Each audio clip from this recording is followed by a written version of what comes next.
बिस्मिल्लाहिर्रहमानिर्रहीम। अस्सलाम वालेकुम। आज ऐसा लग रहा है कि हिजबुल्लाह और भारत की अगले कुछ अरसे में लड़ाई हो सकती है, जो हालात जिस तरफ जा रहे हैं।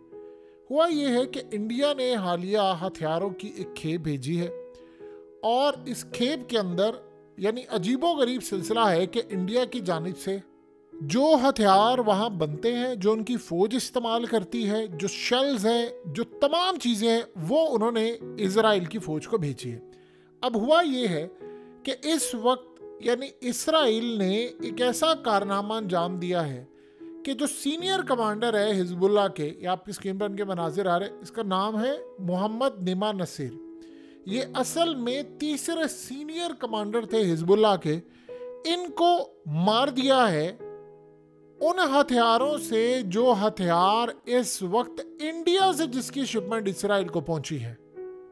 आप ये समझ लीजिए कि ये इतनी बड़ी डेवलपमेंट है कि ये जो इनके कमांडर थे ये तकरीबन अक्टूबर से लड़ रहे थे और इजराइल ने इनको निशाना बनाया। उसके बाद हिजबुल्लाह ने इस वक्त इजराइल पर रॉकेट्स की बरसात कर दी है। यानी इतने रॉकेट्स मारे गए हैं, इतने रॉकेट्स मारे गए हैं वहाँ पर, बड़े पैमाने पर इजराइल का इंफ्रास्ट्रक्चर तबाह हुआ है।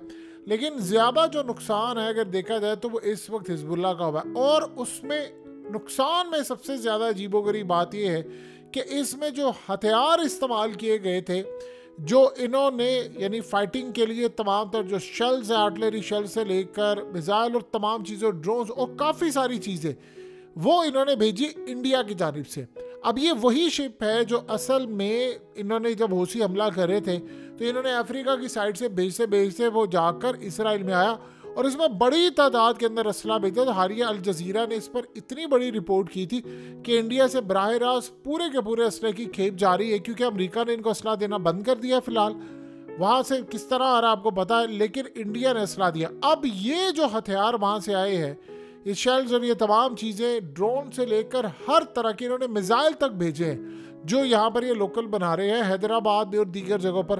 अब वो मिसाइल और ये तमाम चीज़ें इसराइल के पास पहुँची है और ये कमर्शियल शिप था और उसमें तमाम चीज़ें के उन्होंने वहाँ से हमला किया और हमले में अब हिजबुल्लाह का बड़ा नुकसान हुआ है। देखिए, उनका कोई आम बंदा मरे हुए एक अलग बात है, जान उसकी भी कीमती है उनके नज़दीक, लेकिन ये जो सूरत हाल पैदा हुई है, ये इसको इसराइल बहुत बड़ी विक्ट्री कर रहा है और जाहिर सी बात है इसराइल इंडिया का शुक्रिया अदा कर रहा है।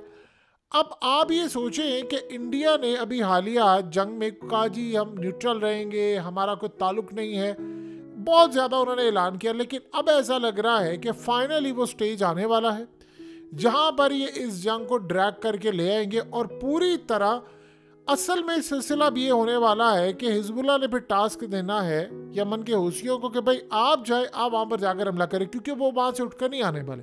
तो इस सूरत हाल में अगला जो सिनेरियो बन रहा है वो इंडिया के खिलाफ अब बनना शुरू हो गया है।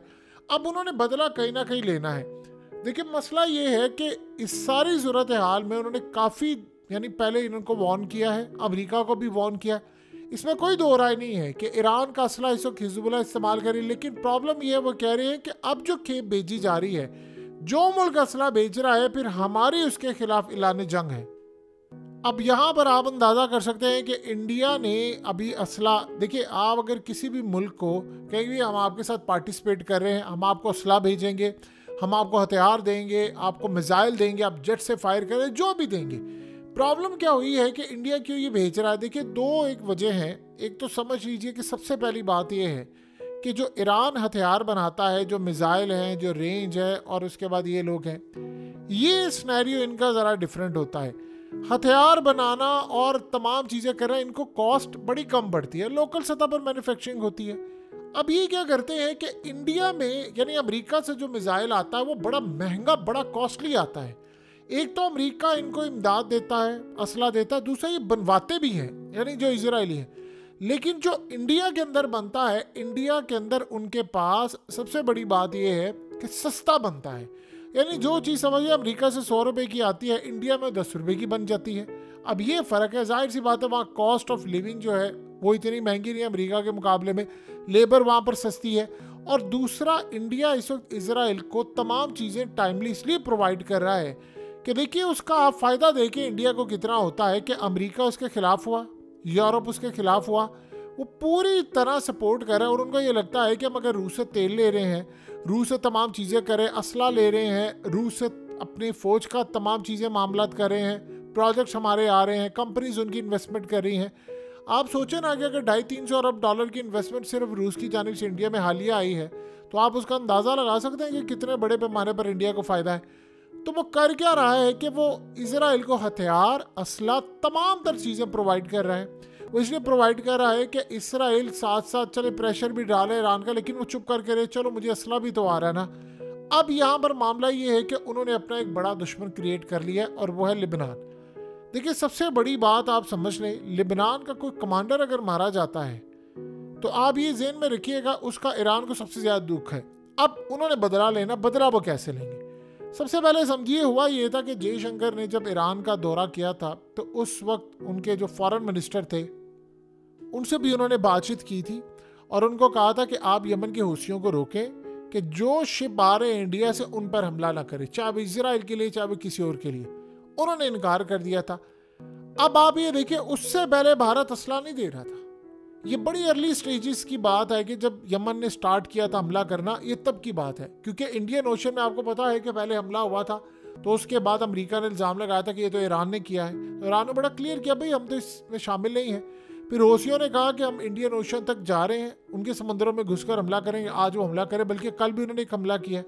इंडियन समंदरों का मतलब ये है कि लेट से इंडिया से कोई भी माल जाए, उनको पता चल जाएगी इसराइल के लिए, वो फिर ये नहीं देखेंगे कि किस पोर्ट से आ रहा है, मुंबई पोर्ट हो या फलाना, जहां से भी आगे निकलेगा हमने उसको नहीं छोड़ना।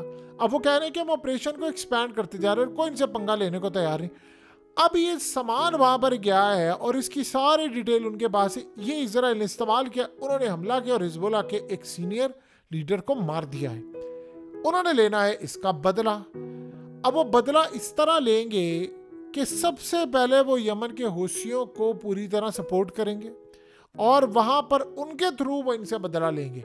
देखिए उसका जो समझ लीजिएगा जो बदला होगा वो ऐसा नहीं है कि उन्होंने जाकर कोई यानी इंडिया के अंदर कोई हमला कर दिया, कुछ कर दिया। ये इनडायरेक्टली उन्होंने मदद की है, इनडायरेक्टली वो इसका काम करेंगे।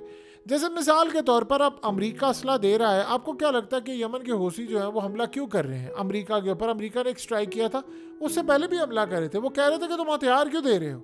ये बात समझिएगा, बरतानिया के साथ भी लड़ाई शुरू हुई थी। अब वो असल मसला ये है कि जो हथियार दे रहा है वो कह रहे हैं कि असल में वो गजा में इस्तेमाल हो रहे हैं, तो हमने उनको छोड़ना नहीं है। इंडिया के अब जो शिप्स हैं गालिबन इनको अब पूरी तरह इन पर हमला हो सकता है। देखिए इंडिया से कोई भी शिप आ रहे हैं, वो अगर अफ्रीका भी जाएंगे, इन्होंने उन शिप्स को नहीं छोड़ना। ये आप अच्छी तरह समझ लें, उन शिप को किसी सूरत ये नहीं छोड़ेंगे। और यहाँ पर जब वो ये हमला करेंगे तो देखने वाला ये मामला होगा कि इंडिया का नुकसान कितना होता है। देखिए अभी तक तो इंडिया का सबसे बड़ा जो इन्होंने टारगेट बनाया है वो ये बनाया है कि इसको मेडिटेरेनियन सी में लेकर जाएं, अरेबियन सी में लेकर जाएं, रेड सी में और इंडियन ओशन। इंडियन ओशन पर उनकी है बड़ी निगाह। इस वक्त एक मुल्क है दुनिया में जो सबसे ज़्यादा हथियार प्रोवाइड कर रहा है इस वक्त इसराइल को, और वो है इंडिया। इंडिया की सरहद में घुसकर आप अगर मारेंगे तो इंडिया इनको जवाब नहीं दे सकता। जाहिर सी बात है इंडिया का कोई असला और दीगर जगहों पर तो जा नहीं रहा। दो ही सूरत हाल हो सकते हैं। फिर इंडिया ये काम करेगा कि जो कार्गो जहाज़ हैं वो असल में इस्तेमाल हो और वो जाकर के देखिए बहुत सारी जो चीज़ें हैं, ड्रोन्स और ये तमाम चीज़ें, ये इतना आसान नहीं होता कि आप उसको यानी कार्गो शिप के अंदर लेकर जाएं। और तो वो तो चले समझ आती है, लेकिन आप इसको जो कार्गो जहाज़ होता है आप उसमें लेकर जाएं, बहुत सारे मामला वहाँ पर नहीं आ सकते। चले छोटा मोटा असला ये एक हद तक तो आप कोई डिफेंस सिस्टम जो कुछ भेज सकते हैं, लेकिन ड्रोन्स और वो बड़ी तादाद में बहुत सारी चीज़ें ये आपको भेजने के लिए शिप चाहिए। अगर ये इतना आसान होता तो इंडिया कब से भेज देता। अब असल में मसला ये हुआ है कि अमेरिका को इन्होंने कहा कि आप असला और ये तमाम चीज़ें दे, उन्होंने इनका अभी तक शिपमेंट फ्रीज की हुई है। इंडिया ने काम शुरू किया। अब हौसियों से या किसी भी तरह से इन्होंने हमले करवाने हैं जो वहाँ से ख़ास तौर पर शिपमेंट आ रही है। देखिए इंडिया की कोई और शिपमेंट किसी और मुल्क के लिए जाएगी, जाहिर सी बात है उसको तो वे करेंगे नहीं। ये तब करेंगे जब अगर इंडिया इनके साथ लड़ाई में कूद पड़ेगा। तो ये काम उन्होंने पूरी तरह करने को छोड़ा है। देखिए इसराइल की इस वक्त सबसे बड़ी जो पोजीशन है जो वीक होने के लिए जा रही है, वो अगर इन्होंने इंडिया वाला दरवाज़ा बंद कर दिया तो इनको बड़ा मसला होगा। इस सारे सिनेरियो में जो अभी तक सारी होशियों की इंफॉर्मेशन गई है वो गई है ईरान के हवाले से, और इसमें अब चाइना मदद करेगा, इनकी भरपूर मदद करेगा। देखिए, जब आपने कुछ शिप या कोई चीज़ें लेकर जाने, तो जब आप समंदरों से लेकर जाते हैं हदूद से, तो अब आप मेंशन करते हैं हम यहाँ पर लेकर जा रहे, शिपमेंट यहाँ जा रही, वहाँ जा रही। और अभी तक सबसे ज़्यादा जो कमाल की बात ये है कि अमेरिका की शिपमेंट हो या किसी और की हो, इनको पता ये चल जाता है कि कहाँ से क्या आ रहा है। देखिए, मुखबिर जो होते हैं वो इंडिया में भी बैठे होते हैं, नेटवर्क तो जाहिर सी बात है हर मुल्क का दूसरी जगह पर भी है।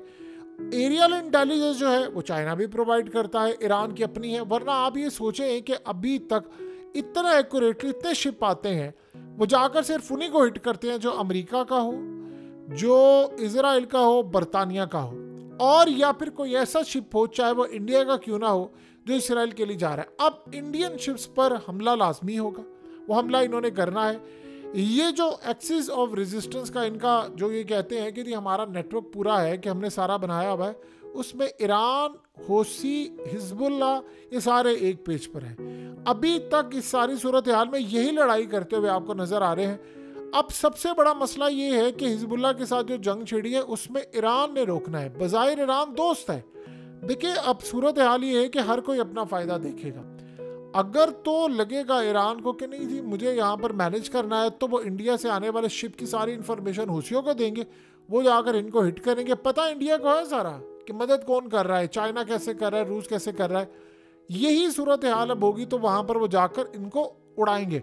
अब इंडिया के समंदरों में जाकर अगर वो इनको उड़ाएं, और अगर इंडिया ने आगे से रिएक्ट कर दिया, देखिए हुआ ये है कि काफ़ी देर से अब जो इंडिया की कंपनीज थी उन्होंने शिकायत की है कि उनके शिप कुछ तबाह हुए थे, तो उन्होंने नेवी को कहा कि आप हमारी मदद करें जाकर। तो इंडियन नेवी ने अभी तक कोई ऐसा शिप नहीं है जो ये हौसियों के हाथों तबाह हुआ हो तो उसको बचाया। उन्होंने असल में काम ये किया कि उसका लंबा रूट दे दिया कि ऊपर से आप जाए बिल्कुल मोड़कर, यानी जो सामान 20 दिन में जाना है वो सामान आप 70 दिनों में पहुंचा दें, वो काबिल कबूल है, लेकिन आपने इनके हाथों में नहीं आना। और साथ उन्होंने ये कहा है, देखिए अमेरिका अगर इनके साथ लड़ाई लड़ने को तैयार नहीं, अगर यूरोप नहीं लड़ने को तैयार, तो इंडिया क्यों लड़ेगा। जाहिर सी बात है उनको लगता है कि काम हम करेंगे तो खराब होगा, इसीलिए नेवी उनकी लड़ने को तैयारी। हाँ, अमेरिका ने उनको कई दफ़ा रेस्क्यू ऑपरेशन के लिए ज़रूर बुलाया है, उन्होंने वो आकर किया है, और वो भी तब किया है जब उनको ये पता चल गया, रेडार सिस्टम से वो देख रहे थे, चीज़ों को मैनेज कर रहे थे, और बाकी वो उन्होंने यानी मॉनिटरिंग की, उनको ये पता चला कि वहाँ पर इनके लोग वापस चले गए हैं तबाही कर के, फिर उन्होंने जाकर किया। लेकिन इस सारे सिनेरियो में सबसे अहम बात यह है कि अब अगर लेट से ये इंडिया का कुछ शिप तबाह करते हैं जो हथियारों का सारा सिलसिला लेकर जा रहा हो, और उसके बाद इंडिया की नेवी रिएक्ट कर जाती है, जो कि अभी तक उन्होंने नहीं किया, बस फिर आप समझ लीजिए कि उस दिन के बाद इंडिया को अरबों डॉलर्स का नुकसान होने जा रहा है। इतना नुकसान होगा कि याद रखिएगा, जो लोग इंडिया के दुश्मन भी हैं, इंडिया को पसंद नहीं करते, वो फिर यमन के हौसियों की भरपूर मदद करेंगे, वो इनसे हिसाब किताब चुकता करेंगे। देखिए, आपको पता है कि बहुत सारे ऐसे ममालिक होते हैं, जाहिर सी बात है इंडिया वहाँ पर एक्सपोर्ट करता है दुनिया भर में, तो जहाँ पर इंडिया एक्सपोर्ट करता है उनकी कोशिश होती है कि भाई चले दुश्मन से हम ये हमले करवाएं। कंपनीज का उनको पता होता है, क्योंकि फिर एक सिर्फ हमला करना है सिर्फ इंडिया ने, और उसके बाद ये नहीं फिर होगा कि इंडिया का माल कहाँ जा रहा है, इसराइल जा रहा है, वो जा रहा है, उन्होंने फिर इंडिया के शिप्स पर हमला करना है, और ये बात इंडिया को पता है। और इसीलिए वो अभी तक चुप करके बैठे हैं कि अगर हमने इन तमाम हमलों में कोई रिएक्शन दे दिया, एक दफ़ा हमने जवाब दे दिया, तो उसके बाद हमले शुरू हो जाएंगे, फिर उसके बाद आप देखिएगा खेप पूरी तरह इनकी तबाह होगी। लेकिन अब ये सिनेरियो देखने वाला होगा कि इनको कितना तबाही का सामना करना पड़ता है, क्योंकि ईरान इस सारी सूरत हाल में परेशान है कि इंडिया हथियार वहाँ पर सप्लाई कर रहा है, और इंडिया के हथियारों से ईरानी कमांडोज भी वहाँ पर है, और उनके ऊपर भी वो हमला कर रहे हैं, हिजबुल्लाह कर रहा है। और इस वक्त जो लेटेस्ट खेप आई हुई है वो असल में इंडिया की जानिब से है, जिससे वो हमला कर रहे हैं। सो आप ये समझ लीजिए कि इनडायरेक्टली अब ये जो जंग है वो ईरान और इंडिया की लग चुकी है। बज़ाहिर ये सारे आपस में दोस्त हैं, ये बात समझिए। ईरान असल में दोस्त है इंडिया का, चाबार प्रोजेक्ट में वो आया हुआ है। इंडिया को लेवरेज क्या है, इंडिया ही चाहता है कि मैं इसराइल के साथ अपनी सप्लाई को कंटिन्यू करूं, ताकि दुनिया के अंदर जहाँ मैं फंसूं इसराइल मुझे रेस्क्यू करने के लिए आ जाए। यानी अमेरिका दुनिया में कौन सा ऐसा मुल्क है जिसके आगे अमेरिका घुटने टेक दे, जाहिर सी बात है वो इसराइल है। अब यूरोप का मामला हो। आप एक बात बताइए ना कि अभी तक रूस से धड़ाधड़ ये तेल ले रहे, कैटसा यानी S-400 इन्होंने लिया है, रूस सारे हथियार इनको दे, तेल इनको दे और ईरान से मुआहदा करे, पाकिस्तान को तो करने नहीं दे रहे। लेकिन सवाल ये पैदा होता है कि फिर अमेरिका को कौन चुप करवा रहा है? फिर जाहिर सी बात है इंडिया को पता है कि मैं इसराइल को कहूँगा, इसराइल अमेरिका को करवा देगा चुप। जाहिर सी बात है उनका पावर है वहाँ पर, वो कर सकते हैं। तो कोई मुल्क आगे बढ़कर इनको समझाने को तैयार नहीं है, ना ये रुकने को तैयार है। इसीलिए उसको पता है कि भाई ना इसराइल की कोई बात सुनता है, यानी अगर वो रुकवाना चाहे तो वो इसराइल किसी को नहीं देखता। तो इस सूरत हाल में इंडिया को लेवरेज है, उन्होंने इसराइल के साथ अपने ताल्लुकात बहाल करने हैं। लेकिन ऐसा लग रहा है कि इंडिया अब हिजबुल्लाह को पूरी तरह उकसा चुकी है और उन्होंने कहीं ना कहीं इनको जवाब देना। और ये भी अगर पॉसिबिलिटी हो गई कि उन्होंने डायरेक्टली इनको कह दिया कि भाई ठीक है, आप हथियार दे रहे हैं, हम आपके खिलाफ जाएंगे। आपको पता ना हालिया पुतिन ने क्या बात की, ये सारे ममालिक इस वक्त इसी तरह की पॉलिसीज बना रहे हैं। पुतिन ने हालिया ये बात की थी कि जो पैट्रियट डिफेंस सिस्टम, समझिए ज़रा इस बात को, पैट्रियट अमेरिका का डिफेंस सिस्टम है जो इसराइल में आया है। उन्होंने कहा जब 8 बैटरीज अमेरिका को वापस करेंगे, अमेरिका आगे वो यूक्रेन को दे, तो उस पर रूस ने इनको वार्निंग जारी की कि तुमने ये हरकत की तो तुम्हें बड़े भयानक नताइज भुगतना पड़ेंगे। और इसीलिए उन्होंने यमन के हौसियों को अब नए सुपरसोनिक मिसाइल देने का फैसला किया, जिसको न्यूज़ वीक ने भी ब्रेक कर दिया। तो कोई मुल्क अब बर्दाश्त नहीं कर रहा कि उसके खिलाफ कहीं से कोई हथियार है, जो देगा, ये तो बने भी सारे मेड इन इंडिया है। आप सोचो ना, तो वो छोड़ेंगे इनको, यही इंडिया के लिए कमबख्ती होगी।